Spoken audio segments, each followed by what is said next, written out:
Hola, bienvenidos jóvenes estudiantes. En la clase de hoy vamos a ver el tema de trauma craneoencefálico, es decir, las hemorragias del encéfalo por resonancia magnética. Es parecido un poco a la clasificación que nosotros teníamos en tomografía de cerebro en cuanto a trauma craneoencefálico, pero la resonancia magnética es un estudio más sensible que la tomografía. Por eso vamos a ver, bueno, algunos aspectos totalmente diferentes a la tomografía de cerebro. Bueno, antes de empezar a presentar el tema del día de hoy, vamos a agradecer a los diferentes autores de las imágenes, ilustraciones, esquemas que fueron tomados de diferentes sitios de la web para uso exclusivo del proceso de enseñanza-aprendizaje de esta clase. Les voy a compartir en este momento la presentación del día de hoy.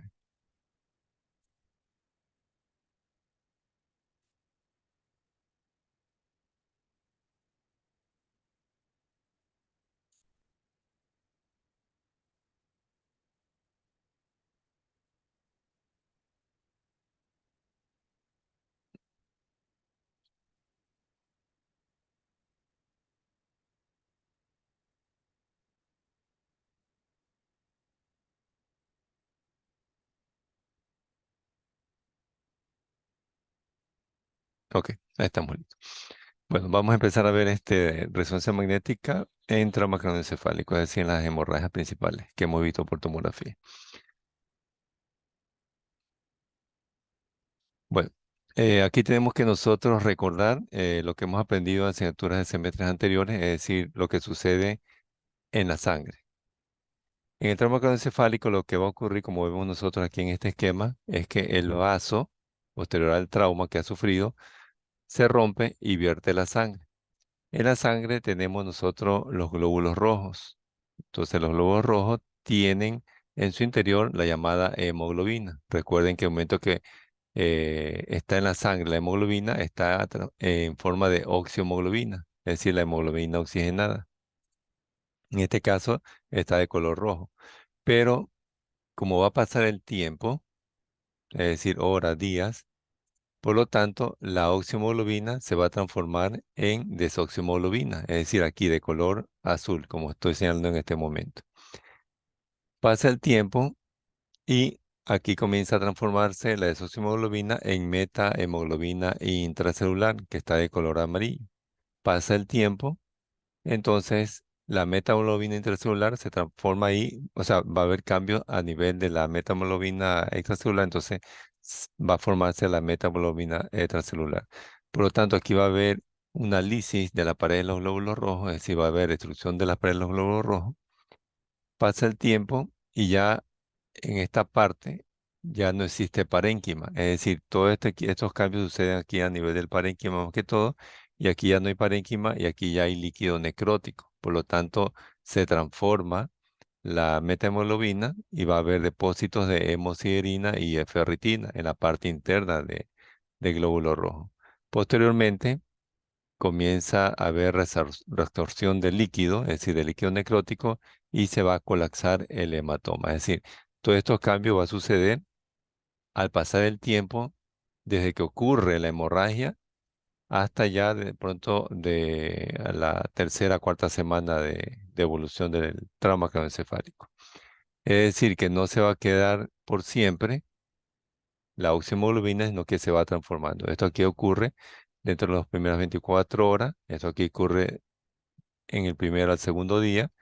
Este cambio acá, que es de la metahemoglobina intracelular, ocurre de 2 a 10 días.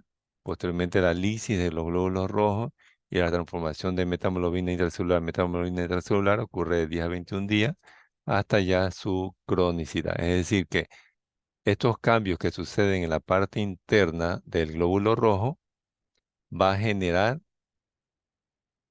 ondas de radiofrecuencia, es decir, ondas de señal, cada uno de ellos hacia el ordenador, es decir, hacia la resonancia magnética. Por eso es que van a haber diferentes estadios.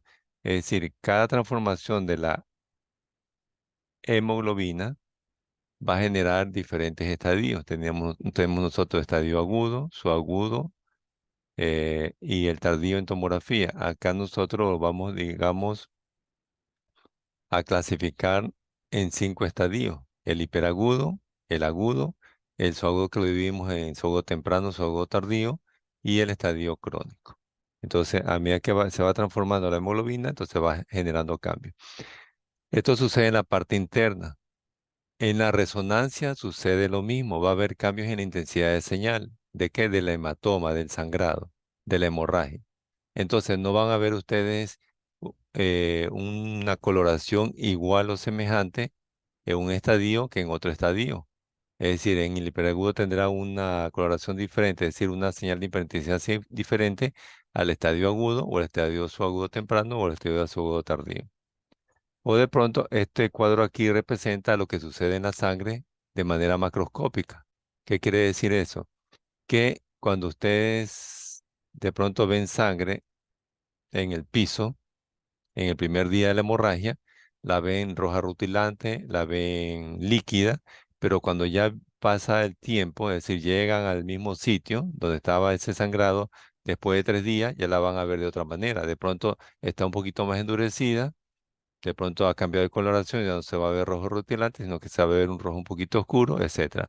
Y pasado de pronto las 3 semanas, y vuelven al mismo sitio, ven la sangre ya de la misma extensión, no, sino que ya se ha vuelto de un volumen más pequeño, incluso está bien dura, ya no está roja, sino que ya está negruzca. Entonces hay cambios también morfológicos o desde el punto de vista externo. En cambio aquí sucede desde el punto de vista interno o microscópico.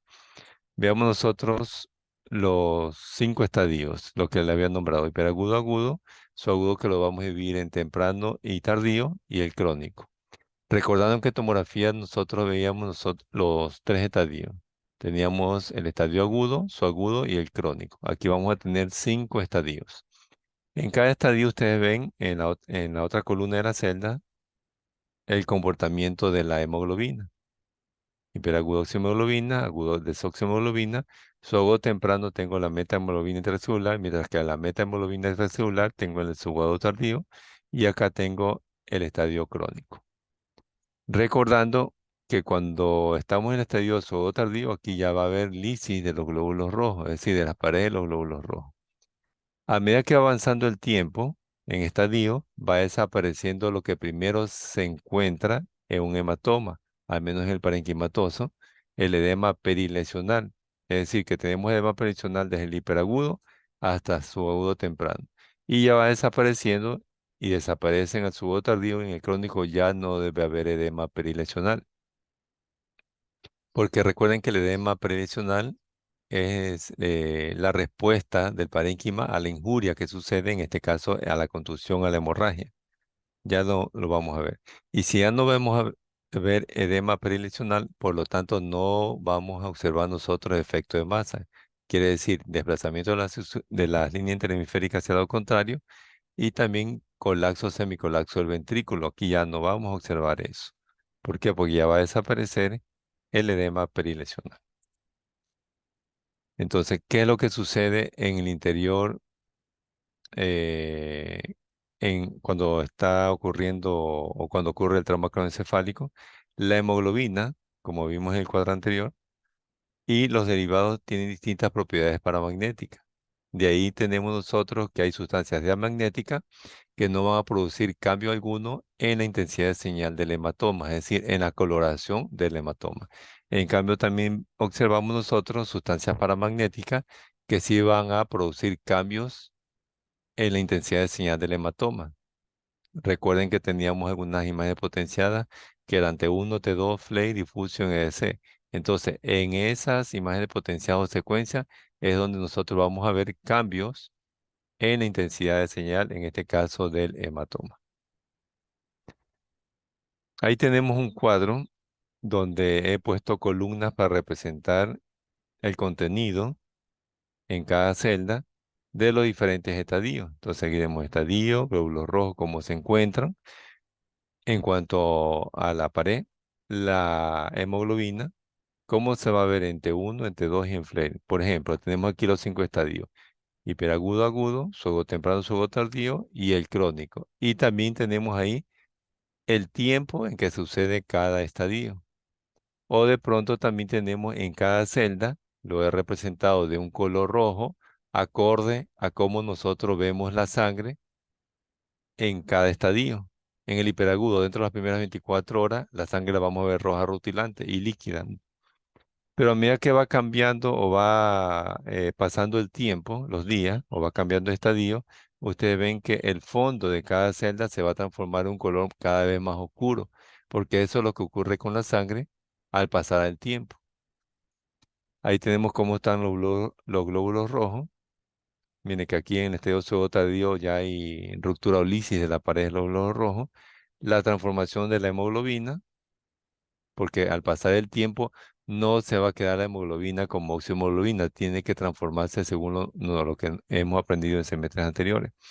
¿Cómo vamos a ver el hematoma, es decir, la sangre, la hemorragia, en cada estadio por resonancia magnética, es decir, la coloración, tanto en T1, en T2 y en Flare?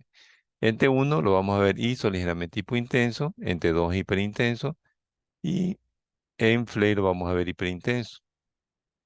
Acá el estadio agudo, en T1 lo vamos a ver ISO ligeramente hipointenso, en T2 lo vamos a ver hipointenso y en Flare lo vamos a ver hiperintenso. En estadio temprano, ¿cómo vamos a ver esa hemorragia en señal de intensidad, es decir, esa coloración del hematoma? En T1 lo vamos a ver hiper, en T2 hipo, en Flare hipo. Eso tardío, en T1 hiper, acá tengo hiper, hiper. Y comenzamos de pronto a acostumbrarnos a abreviar para reconocerlo más fácilmente ese hematoma. Es decir, acá tengo hipo, hiper, hiper. Miren que cada celda de señal de intensidad tiene color diferente. ¿Por qué? Porque ISO o ligeramente hipo es gris, un gris neutro. Hiper es blanco, hipo es negro en cuanto a la coloración visual del hematoma. Veamos o empecemos con el hematoma parenquimatoso. Vamos a omitir las características que ya hemos aprendido nosotros en tomografía. ¿Para qué? Para nos trabajar solamente en la señal de intensidad o de pronto en las imágenes potenciadas o secuencias de la resonancia magnética.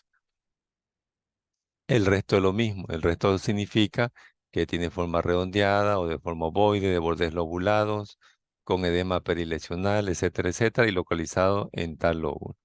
O cuando empecemos a ver hematoma epidural y subdural localizado en tal región. El mismo cuadro lo vamos a simplificar y tenemos de esta manera. Entonces, hiperagudo, agudo, sordo temprano, sordo tardío crónico, tengo T1, T2 y FLE. Ya he quitado las letras, vean ustedes el texto sobre la celda que tiene la intensidad de señal y sabemos que gris es un ISO ligeramente hipointenso, lo blanco es hiperintenso y lo negro es hipointenso. Es decir, este es el comportamiento de los diferentes hematomas en diferentes estadios por T1, T2 y FLE. Es decir, estas son las imágenes potenciadas o secuencias que vimos en la clase anterior de manera sincrónica. ¿Qué significa estos círculos de color negro? Estos son los llamados ribetes, o más que todo es el margen de la hemorragia, es decir, del hematoma. ¿Dónde están los ribetes en la tabla anterior? Observen aquí. Hiperintenso, hiperintenso, hiperintenso, el hematoma en T2, y aquí dice con un ribete hipointenso. ¿Qué significa el ribete? Significa el borde o el margen del hematoma. Es decir, de pronto el límite del hematoma con el parénquima sano, que no tiene hemorragia, me refiero. Entonces, observen que el ribete solo lo tienen aquellos hematomas hiperintensos, es decir, que sean de color blanco, cuando están en T2. Solo cuando está en T2, nosotros vamos a observar el ribete. Solo en T2. Y en T2, en aquellos hematomas que son hiperintensos, es decir, que son de color blanco. Continuamos y simplificamos la tabla para no hacerlo muy complejo y quitamos flame. Es decir, que solo vamos a trabajar con T1 y T2. Y tenemos que nosotros aprendernos de manera visual esta tabla, es decir, los 5 estadios en esta columna con su respectiva señal de intensidad tanto en T1 como en T2. ¿De qué cosa? Del hematoma. Es decir, la señal de intensidad, la coloración que tiene que tener el hematoma en esa imagen potenciada T1 o imagen potenciada T2. Veamos. Entonces, aquí nosotros tenemos, recuerden que tenemos que hacer el informe por IRM, por resonancia magnética, y empezamos en el tipo de examen. Posteriormente pasamos a la descripción y ahí terminamos con la impresión diagnóstica. Como estamos trabajando hemorragia parenquimatosa, la impresión diagnóstica es hemorragia parenquimatosa en tal óvulo. Ya lo conocemos cuando nosotros vimos por tomografía. Entonces, en la primera línea de color naranja, estamos ante una IRM de cerebro, imagen potenciada T1 e imagen potenciada T2. Terminamos la primera línea de color naranja. Seguimos con la segunda línea, donde observamos en la primera mitad de la descripción, vamos a trabajar la señal de intensidad de lo que nosotros estamos viendo. Y en la segunda mitad de la descripción, vamos a trabajar la forma y la localización y también el estadio de esa manera. Entonces, observamos una imagen ISO ligeramente hipointensa en T1 e hiperintensa en T2. Aquí en T2 tenemos un ribete hipointenso y el edema perileccional hiperintenso. Entonces decimos que está localizado en el lóbulo parietal del lado izquierdo y ahí comenzamos a trabajar el estadio. Entonces, si decimos que en T1 es ISO ligeramente hipointenso, nosotros buscamos aquí, observen la tabla, T1. En la columna de T1, ¿cuál de los estadios es ISO o ligeramente hipointenso? Pregunto. Y ustedes escriben a través del chat de la sala. Si yo digo que en T1 este hematoma es ISO o ligeramente hipointenso, aquí en la columna de T1, ¿cuál de los 5 estadios es ISO o ligeramente hipointenso? Ok, muy bien. Correcto. Cayambe Almeida, muy bien. Hiperagudo y agudo. Entonces, voy a coger un momentito, voy a coger el marcador. Ok, así es. Entonces, en T1 es isolirogente hipointenso, entonces solo tenemos aquí el hiperagudo y el agudo. ¿Qué hacemos con el resto? Lo eliminamos para trabajar con T2. Entonces, aquí en T2 yo dije que era hiperintenso. De los dos que hemos escogido por T1, ¿cuál es hiperintenso? ¿El hiperagudo o el agudo? En T2 me refiero porque ya estoy trabajando con T2. Correcto, el hiperagudo. Entonces nos quedamos aquí con el hiperagudo. Por lo tanto, este hematoma parenquimatoso, voy a sacar el marcador, será hiperagudo. Y en conclusión tenemos que la impresión diagnóstica es un hematoma parenquimatoso parietal izquierdo en estadio hiperagudo. Y terminamos con el informe por resonancia magnética. Ahí tenemos nosotros nuestro informe, lo que hemos trabajado en este momento. Para que después en retroalimentación ustedes van a descargar el PDF de la clase en la plataforma de la universidad y ustedes van a ver ya esta información. Pasamos a otro hematoma. Entonces, aquí yo empiezo. Estamos ante una IRM de cerebro, imagen potenciada T1, imagen potenciada T2, donde observo una imagen de forma ovoide que es ISO ligeramente hipointensa en T1 e hipointensa en T2, y en T2 nosotros observamos esta hiperintensidad periférica que corresponde al edema perilesional y está localizada esta imagen en el óvulo de la ínsula del lado izquierdo. Terminamos la descripción y comenzamos a ver qué estadio tiene por la señal de intensidad antes de empezar a dar la impresión diagnóstica o el diagnóstico. Entonces, en T1 mencioné que era ISO ligeramente hipointenso. Entonces voy a sacar el marcador.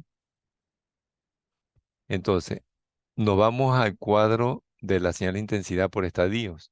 Tenemos los 5 estadios y en T1. En T1, ¿qué estadio es hizo ligeramente hipointenso? Pregunto. Y ustedes escriben a través del chat. Ok, correcto. Tenemos entonces el hiperagudo y el agudo. Entonces el resto lo eliminamos. Y nos vamos a T2. En T2 el hematoma se ve hipointenso. Vean, se ve hipointenso. De los dos que hemos escogido acá en el cuadro, en T2, ¿cuál es hipointenso? ¿El hiperagudo o el agudo? Correcto, el agudo. Por lo tanto, eliminamos el hiperagudo y nos quedamos con el agudo. Voy a borrar un momentito. Ok. Lo podemos hacer de esta manera o de pronto podemos hacerlo con T2. Se me ocurre. Entonces, vamos a escoger aquí T2. Escogemos T2 y decimos que en T2 es hipointenso el hematoma. Es de color negro. Aquí en la columna de T2, ¿qué estadio es hipointenso? Pregunto. Y ustedes escriben a través del chat. Correcto, muy bien, Almeida. Entonces, agudo y su agudo temprano. Entonces, ¿qué hacemos con los otros estadios? Los eliminamos, los eliminamos. Nos quedamos solo con el agudo y su agudo temprano. Y nos vamos a la columna de T1. En T1 mencionábamos que era ISO ligeramente hipointenso. ¿Cuál de los dos que nosotros hemos escogido?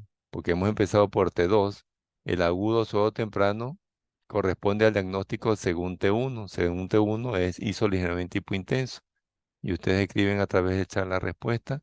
Ok, correcto, joven. Entonces, el agudo. Nos quedamos con el agudo. Por lo tanto, este hematoma parenquimatoso del lóbulo de la ínsula del lado izquierdo está en estadio agudo. De esa manera se va a trabajar. Ahora, mi pregunta es, cuando yo comencé a describir, es decir, la segunda línea de color naranja en la descripción, la imagen de forma ovoide, ¿qué secuencia es la que estaba trabajando en ese momento? ¿T1 o T2? Pregunto.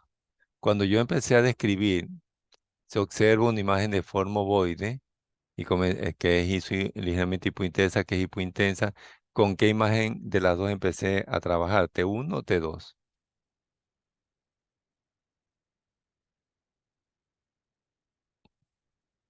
Muy bien, Coto. Con T2, con T2.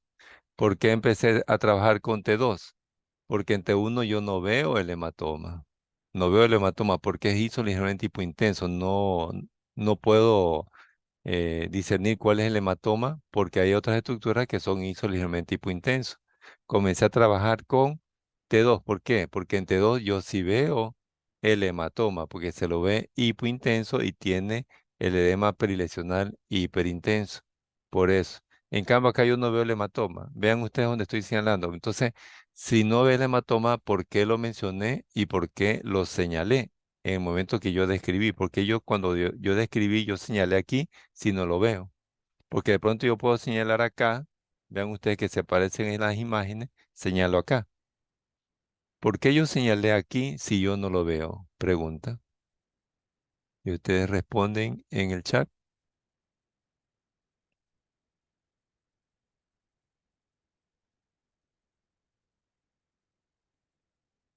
¿Por qué yo señalé aquí si no lo veo?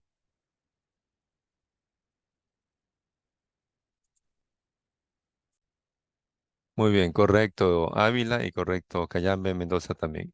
Entonces, yo no puedo, perdón, yo me guío por T2.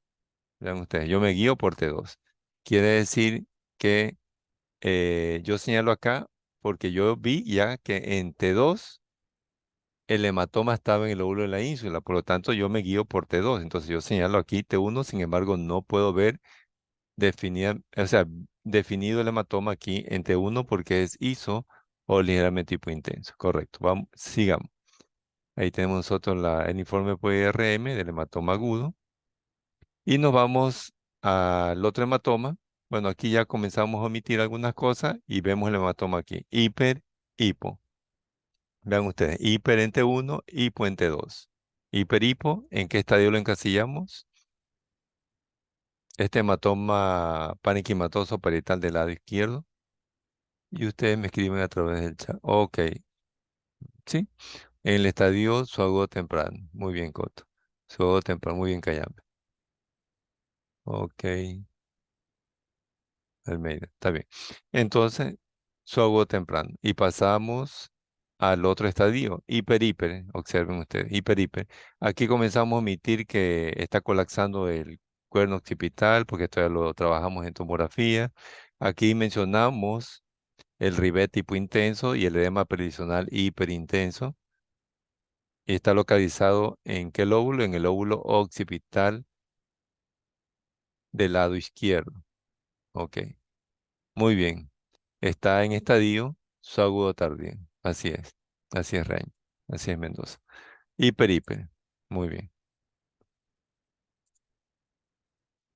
Y acá tenemos el estadio crónico. El estadio crónico, ustedes observen aquí que lo he compartido en dos fases.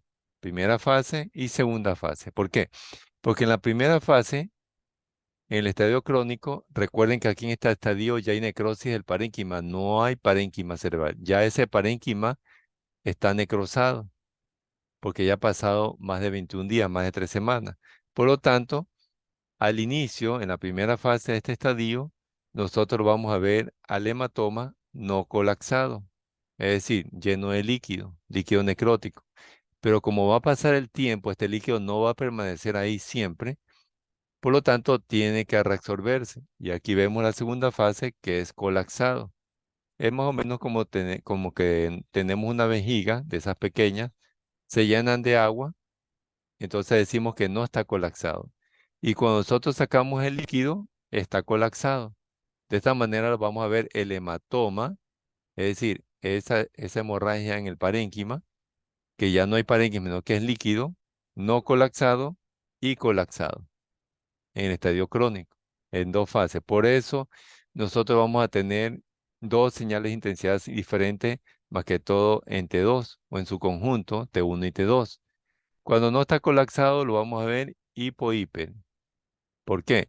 Porque hipo, negro puro, en T1 es líquido. Hiper, en T2 es líquido.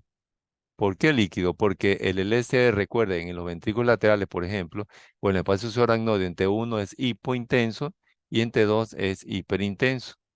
Por eso aquí lo podemos relacionar con eso. Entonces, no colapsado, tiene líquido. Se explica porque el líquido es hipo-hiper, T1 y T2. Pero cuando este líquido ya se reabsorbe con el tiempo, desaparece, lo vamos a ver nosotros hipo-hipo, hipo-hipo. ¿Por qué lo vamos a ver hipo? Porque aquí ya ha desaparecido y lo que vamos a ver solo, digamos de esta manera, solo el ribete, la parte periférica del hematoma, que es lo aquí. Entonces, esto aquí corresponde a un hipo. Por eso se ve hipo-hipo, porque lo hiper era el líquido. Lo hiper era el líquido, de esta manera. Y por lo tanto, tampoco lo vamos a ver de este volumen, porque ahí está viendo el líquido, está de un volumen más o menos visible. Pero acá en el colapsado pierde volumen, pierde volumen. Veamos. Entonces aquí lo tenemos. A pesar de que tiene forma de semiluna, está en el parénquima. Eso es hematoma parenquimatoso, para no confundirnos con el semiluna del hematoma subdural. Lo vemos aquí, hipo, hipe, en el óvulo de la ínsula del lado izquierdo. Vean que en el cuadro de T1, en la columna de T1, en diferentes estadios, el único hematoma que es hipo es el crónico. Tanto en el no colapsado como el colapsado, es el crónico. Si usted ve un hematoma hipo, en T1 es crónico, indistintamente si acá es hiper o acá es hipo. Vean, este es el hematoma. En T1 hipo, hipo, en T2 hipo, aunque aquí se ve un poquito hiper también. Este es el colapsado. Se ve más pequeño, ¿por qué? Porque ya está colapsado, no está lleno de líquido. Y este vendría a corresponder al informe por resonancia por IRM, igualmente el de acá, tanto el no colapsado como el colapsado. Y este es otro cuadro que existe en la literatura, donde aquí se puede explicar, bueno, más que todo en el crónico, cuando no está colapsado y el colapsado. Lo que cambia es la parte central, vean ustedes, y también acá la parte periférica. Es por lo que tiene líquido primero y después no tiene líquido. Tenemos acá, bueno, en difusión, en ADC y el comportamiento en Flake. Entonces, T1 y T2 es lo que vamos a trabajar nosotros. El resto lo dejamos para una segunda ocasión, ¿no? O de pronto para posgrado. O de pronto ustedes van a encontrar este cuadro donde el crónico es hipo-hipo, pero aquí se está refiriendo cuando ya está colapsado. O de pronto hay otros autores que ponen hiper-hip, perdón, hipo-hiper. Es decir, acá lo ponen hiper y en este caso lo ponen hipo, en T2. Y acá es lo mismo, aunque también puede diferenciarse a veces por los días, porque algunos autores encasillan en otros días los estadios y otros en otros días, ¿ok? Pero ahí tenemos, digamos, una referencia de un autor con otro autor. Vamos a los hematomas sural y epidural. Es lo mismo que hemos visto en tomografía, tienen forma de semiluna, el sudural, y en forma biconvexa de epidural y la misma localización. El cuadro en cuanto a señal de intensidad entre 1 y T2 es lo mismo como el parenquimatoso. Lo que diferencia un poco es en T1 el estadio suado tardío, es decir, aquí. Mientras el hematoma parenquimatoso era hiperintenso puro, aquí se va a ver ligeramente hiperintenso, es decir, es un hiperintenso, pero no tan blanco, digamos, no tan llamativo, sino que es un poquito un color blanco un poquito más bajo que el normal. Veamos. Entonces, el hematoma sural, ya lo hemos trabajado en tomografía, lo vemos aquí. Entonces, tenemos ahí dos hematomas sudurales. Fronto parietal del lado derecho, el que me dice de occipital está bien porque también abarca occipital, o fronto parieto occipital del lado izquierdo, dos hematomas sudurales.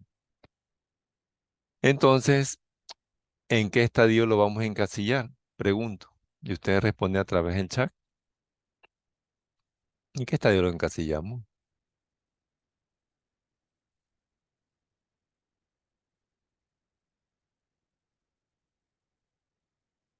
Correcto, lo vamos a encasillar en el estadio, vean ustedes, hiperagudo, tardío y crónico. ¿Ok? Los que coincidieron en el momento que escribieron el chat, y es que ya pasaron algunas respuestas. Entonces, puede ser hiperagudo, tardío o crónico. ¿Por qué? Porque estamos en T2. Vean ustedes, estamos en T2. Entonces, hiperagudo, tardío y crónico. Estos hematomas subdurales. En esta sola imagen potencial que es T2, necesitamos T1 o necesitamos FLAIR para determinar en sí en cuál de los tres estadios que tenemos aquí al frente. Por el momento, si tenemos una sola imagen potencial, es decir, una secuencia que es T2, entonces podemos encasillarlo en hiperagudo, tardío o crónico. ¿Ok? Pero vamos a eliminar el hiperagudo. ¿Por qué lo vamos a eliminar? Porque esto es una resonancia magnética. ¿Y qué tiene que ver eso? Porque el hiperagudo sucede dentro de las primeras 24 horas. Entonces, ¿qué tiene que ver eso? Porque dentro de las primeras 24 horas, es decir, cuando recién llega el paciente al área de emergencia posterior a una caída, ¿qué tipo de examen le solicitamos? Pregunto. Y ustedes escriben a través del chat. Con- Correcto, una tomografía. Una tomografía de cerebro. Solicitamos.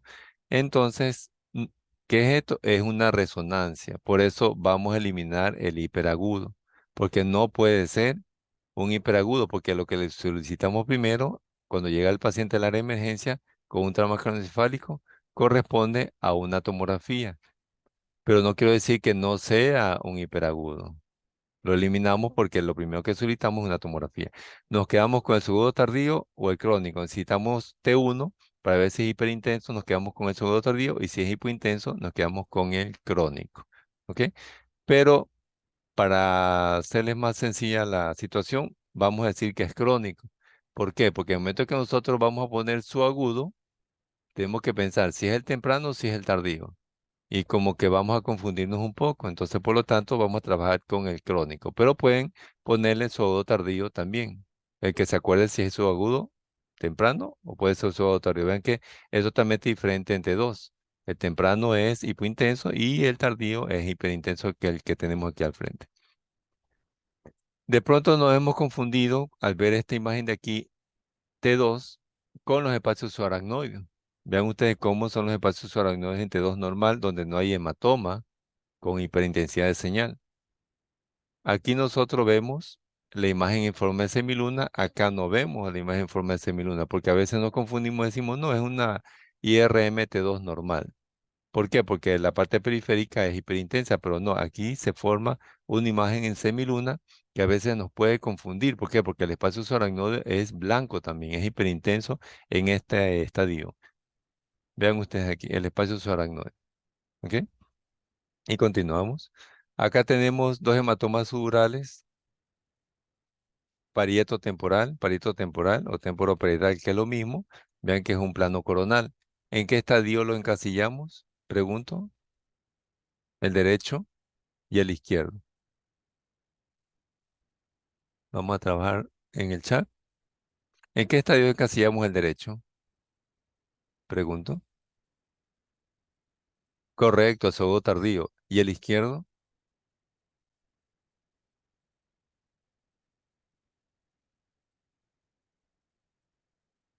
Correcto, Lajones. Muy bien, Lajones. En el suagudo tardío, ¿qué? Perdón, el suagudo temprano. Ok, sí, está bien. Ya gracias al medio, está bien. Sí, sí, Lajones, está bien. Ya, entonces lo encasillamos el derecho en el suagudo tardío porque es ISO ligeramente hiperintenso, no es un blanco puro. Acá tengo un blanco puro más brillante. Entonces el de acá, el del lado izquierdo, lo encasillamos en el suagudo temprano. ¿Pero por qué? Se preguntarán, porque estamos trabajando con T1. ¿Ok? Gracias a Lajones, gracias al medio. Ya, entonces T1. Nos vamos a otros hematomas subdurales, vean, del lado derecho y del lado izquierdo, derecho e izquierdo. Aquí parece que fuesen cuatro hematomas subdurales, pero no, solo son dos, tanto en T1 como en T2, derecho e izquierdo, frontoparecto occipital, derecho e izquierdo. Eh, el derecho lo tengo que hizo ligeramente hipointenso en T1, hipointenso en T2. ¿En cuál lo tenemos? En el agudo. Ok, correcto, Cayambe, muy bien. Y el izquierdo lo tengo hipe. Hipo en T1, era el único hipo en T1, era crónico. Ok, correcto. Muy bien, las al medio. Correcto. Vamos un poquito más rápido. Ya lo tenemos. Vean ustedes, tudural, frontoparietal del lado izquierdo, hipo en T1, sin ver T2, hipo en T1, crónico, correcto, crónico. Muy bien, Ébano. Muy bien, Coto, Cayambe. Lo mismo. Y nos vamos al hematoma epidural, que es lo mismo. T1 hiper, coronal. Tenemos aquí parietal del lado izquierdo. Imagen biconvexa. T1 hiper, mm, suago temprano. Suago temprano. A veces nos confundimos cuando tenemos hematomas hiperintensos, como, perdón, hiperintenso, que fue CT2, pero no, recuerden que tenemos que ver el LSR como se encuentra, ¿ok? Igualmente acá, podemos confundirnos y decir, ah, no, es T2, entonces buscamos T2, no, es T1, ¿ok? Como muy bien lo han escrito ustedes. La hemorragia subaracnoidea. La hemorragia subaracnoidea, es decir, la sangre en el espacio subaracnoideo se va a comportar de la siguiente manera. Es decir, lo vamos a ver en T1 hizo ligeramente hiperintenso. En T2 lo vamos a ver hiperintenso, la sangre me refiero, y en Flay la sangre la vamos a ver hiperintensa. Aquí tenemos nosotros el espacio subaracnoideo normal en cada una de las imágenes potenciadas o secuencia, en T1, en T2 y en Flay. Entonces, ¿dónde vamos a valorar la hemorragia subaracnoidea? La vamos a valorar acá en Flay. ¿Por qué en Fleil? Porque si la sangre es blanca, el espacio subaracnoideo en Fleil es negro, por lo tanto sí vamos a notar la sangre en el espacio subaracnoideo, pero no lo vamos a poder hacer en T2. Hay una pregunta que dice, eh, ¿podemos valorar la hemorragia subaracnoidea en T2? ¿Verdadero o falso? Entonces no, ¿por qué? Porque la sangre es hiperintensa, es decir, blanca, y el espacio subaracnoideo entre dos también es blanco, es hiperintenso. No vamos a saber si es que hay sangre en el espacio subaracnoideo porque la sangre tiene la misma señal de intensidad en T2. A veces podemos valorarla en T1 porque en T1 el LSR es hipointenso, el espacio cerebral no es hipointenso y la sangre es ligeramente hiperintensa, pero mejor se valora en FLAIR. En FLAIR valoramos la hemorragia subaracnoidea. Esa es la respuesta a la pregunta de teoría. Entonces tenemos aquí FLAIR, espacios subaracnoideos, es hipointenso, o de pronto aquí en los ventrículos laterales podemos guiarnos que es FLAIR y también por la sustancia gris, que es gris clara, y la sustancia blanca es gris oscuro. Entonces tenemos la hemorragia subaracnoidea aquí. Decimos que se observa contenido hiperintenso en los espacios subaracnoides corticales. Recuerden, no en el lóbulo parietal, en los espacios subaracnoides corticales o en la región cortical o en la región parietal del lado izquierdo. Observen ustedes. En los espacios subaracnoides corticales. Esto hiperintenso es la hemorragia subaracnoide. O de pronto decimos que aquí hay hemorragia subaracnoidea, aquí en la cisura del cíveo del lado derecho. Este contenido hiperintenso corresponde a la sangre en el espacio subaracnoide.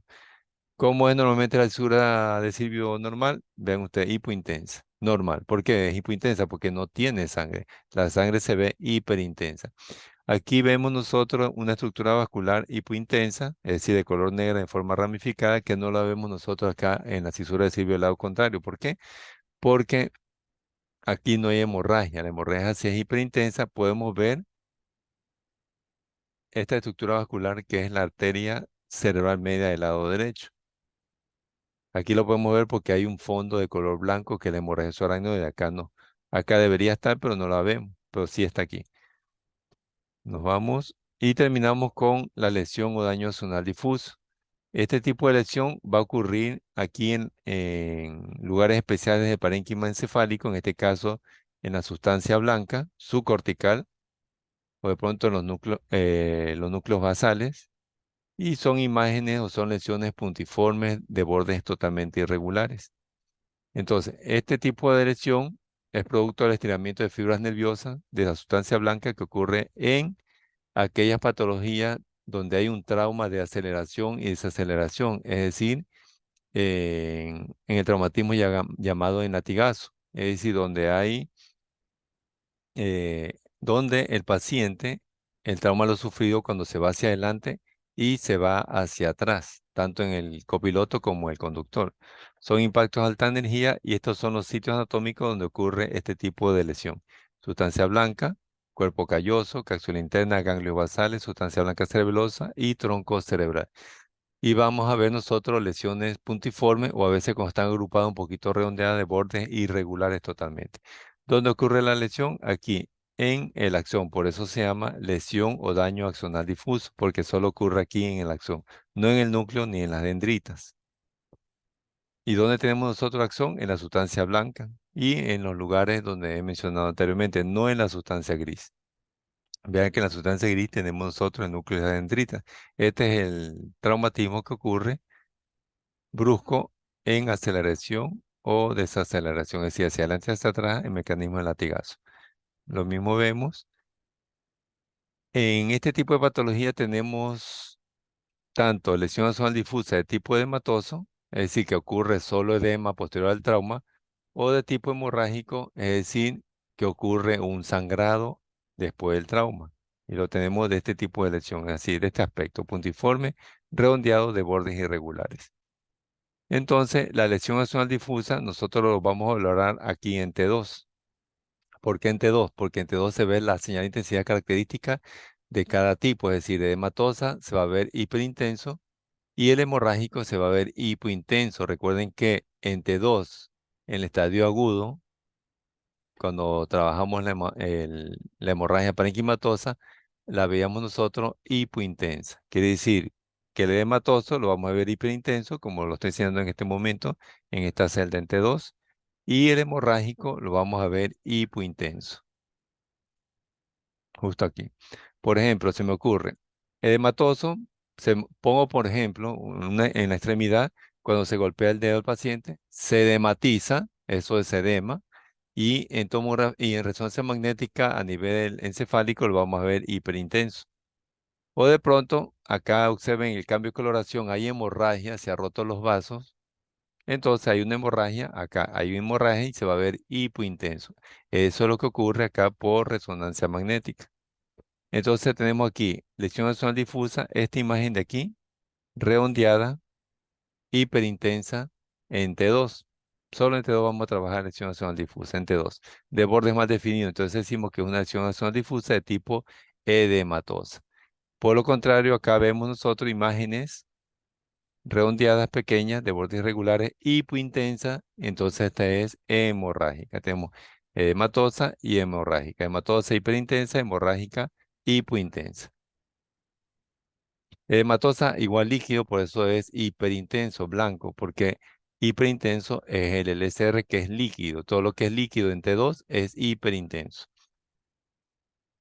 Ahí tenemos el informe y tenemos el informe. Allá, la localización acá.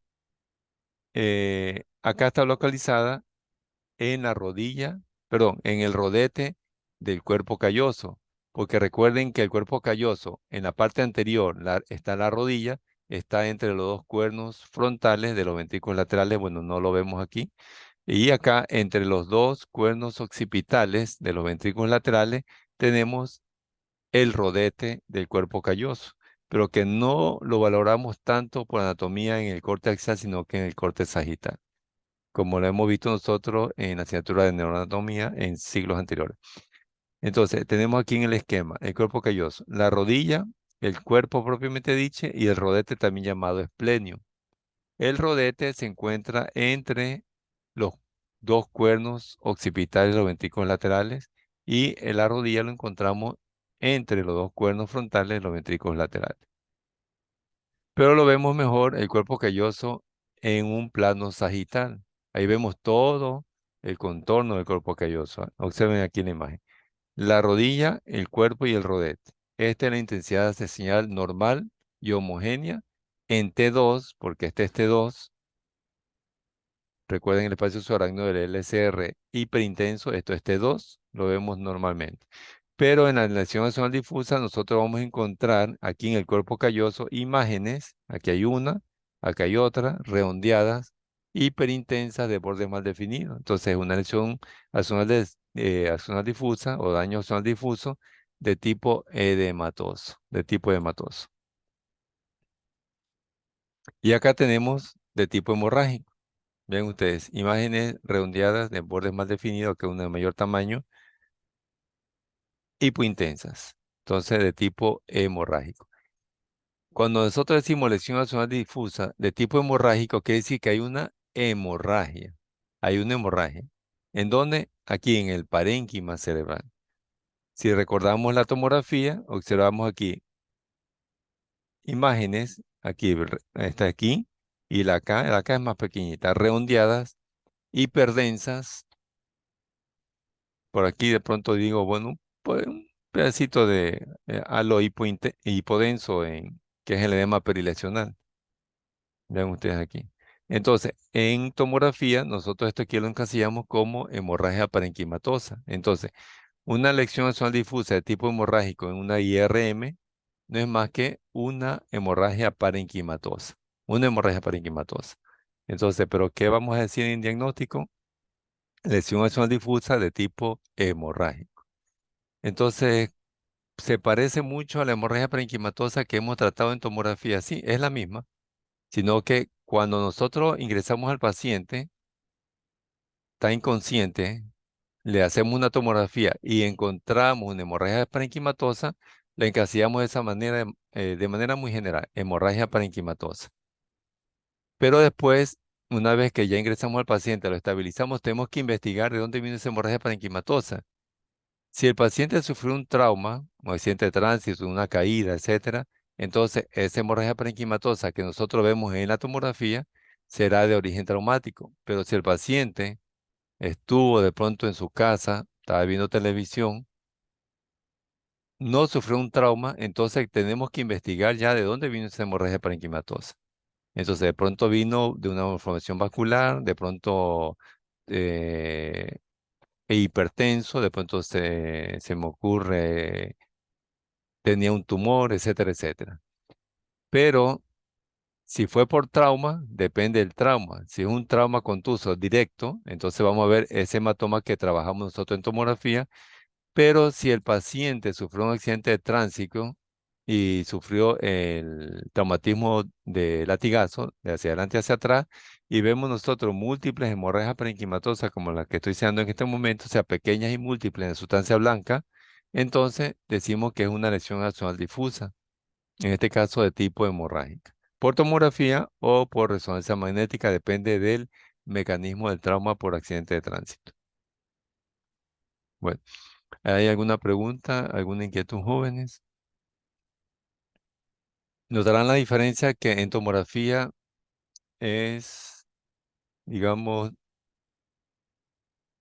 más simple en el reconocimiento de las hemorragias en relación a la resonancia, porque en la resonancia tenemos que trabajar nosotros varias imágenes potenciadas o secuencias, tanto T1, T2, aparte que tenemos 5 estadios y también que tenemos que recordar la intensidad de señal.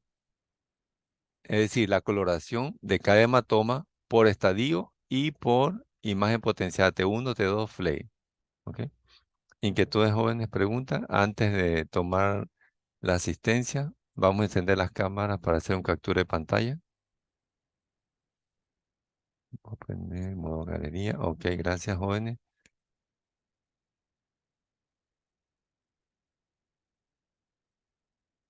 Muy gusto de verlo de manera virtual, que estábamos en presencial, pero lo estamos viendo de manera virtual. No lo había visto de manera virtual ustedes, creen. A ver cuál es el capture. Ok, otro capture. A ver, tenemos 26. Uno, 2, 4. Solo tenemos encendidas las cámaras 16 estudiantes y somos 26. 20. Ah, ya, ya. Perdón, perdón. Es que de pronto está otro grupo. Ok. Chat y grupo 1. Bueno, voy a hacer otro captura de pantalla, joven. Ok, muy bien. Bueno, ¿hay alguna inquietud, alguna